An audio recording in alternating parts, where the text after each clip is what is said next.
The fall of Earth. The galaxy had already been conquered. One by one, the alien dominion had crushed every civilization it encountered. Proud warrior races reduced to mercenaries. Brilliant scholars chained to their laboratories. Empires that had once spanned systems now lay in ruin. Their people broken into silence. Across the stars, no one remained free. No one except humanity. For generations, Earth had watched the galaxy's slow suffocation. We saw distant star nations fall, their desperate calls for help silenced by Dominion fire. We armed ourselves, we built fleets, we dreamed resistance. But deep down, we knew that one day the storm would come for us. That day arrived. The sky tore open. The Dominion's fleets descended without warning, a tide of steel and fire that blotted out the stars. Their warships stretched from horizon to horizon, black monoliths bristling with weapons honed by 10,000 years of conquest. Cities trembled beneath their shadow. Humanity's proud fleets rose to meet them, and were annihilated within hours. Nuclear fire, railgun slugs, orbital bombardments. None of it mattered.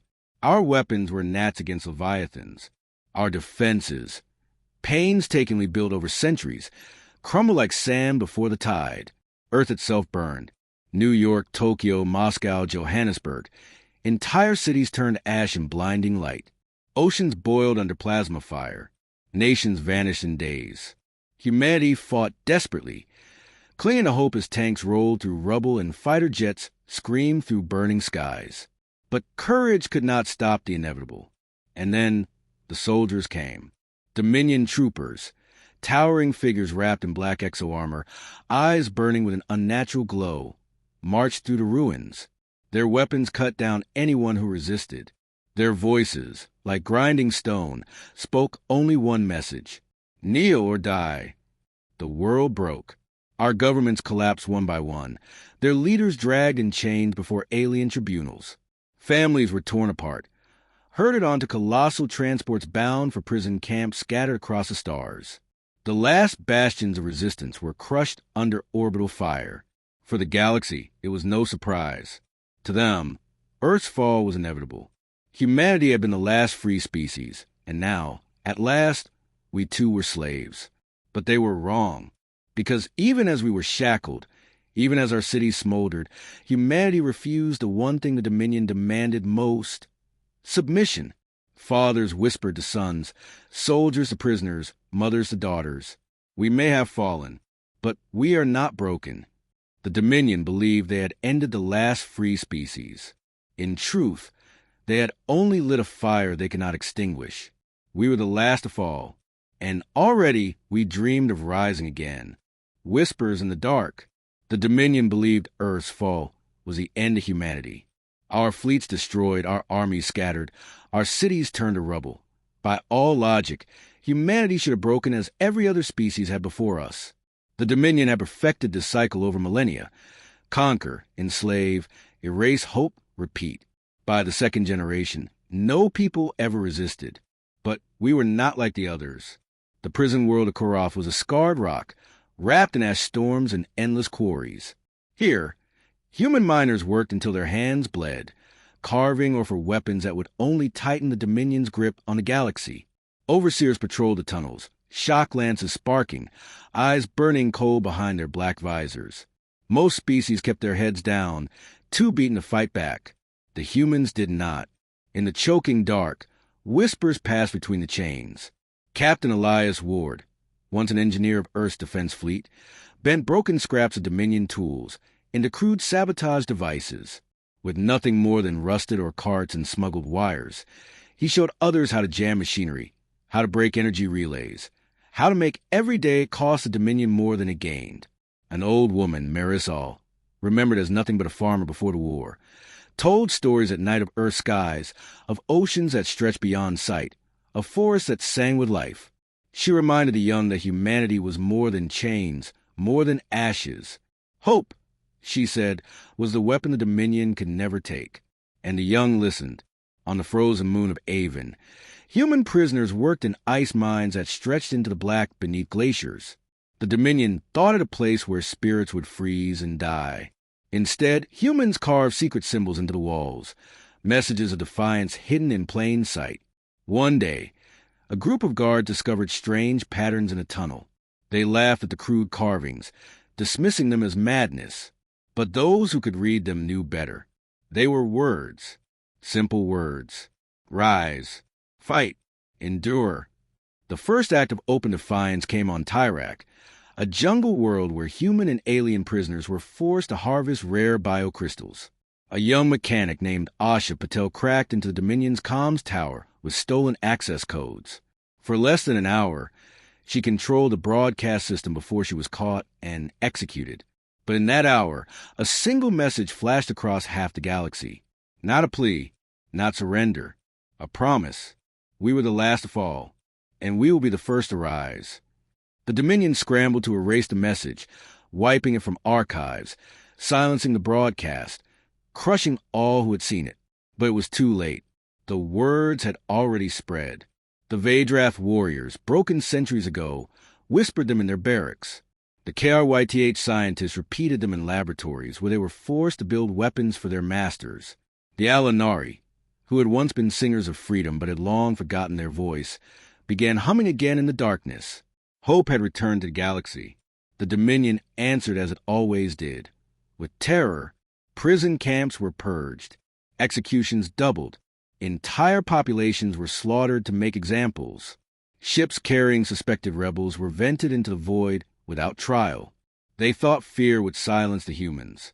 But humanity was not afraid. Each execution became a rallying cry. Each atrocity hardened our resolve. Every act of cruelty only proved a Dominion was not invincible. It was desperate. And so the whispers grew louder. Whispers became plans. Plans became sabotage. Sabotage became rebellion. The Dominion had crushed countless peoples before us. But in the darkness of its empire, in the silence of its prisons, something dangerous was growing. We had fallen, but already we were learning to rise. The first flames. The Dominion had ruled for millennia. Every rebellion had been crushed, every uprising silenced, but they had never faced humanity. It began on the prison world of Tyrak, where the jungle swallowed everything in green shadows and alien insects screamed through the night.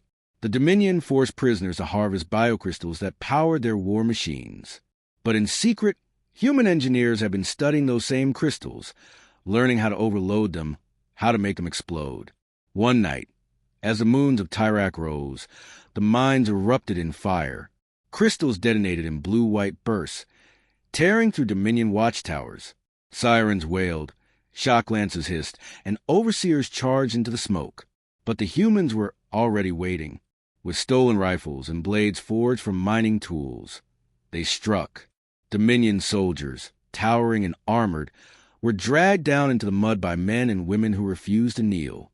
And for the first time in centuries, an entire prison camp was taken.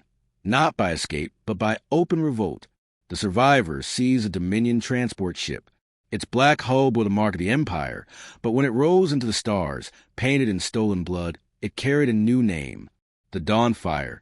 The Dawnfire became a ghost in the void. It struck supply convoys, raided outposts, and vanished before Dominion reinforcements could arrive. Each raid armed more rebels. Each victory lit another flame. And soon, other species, long broken, long silent, began to rise. On Jirak, 9, miners hurled their overseers into molten ore. On Vadrath Prime, warriors reclaimed the blades of their ancestors and roared in defiance. On Karaf, entire camps went dark. Every Dominion soldier inside left to rot. And everywhere, humans were at the center of it. The Dominion finally responded with fury. A fleet was dispatched to hunt the Dawnfire. A destroyer and 3 escorts, enough to crush any rebel ship. The galaxy held its breath. Surely the humans could not win. Surely this spark would die as all others had before. But humanity fought differently.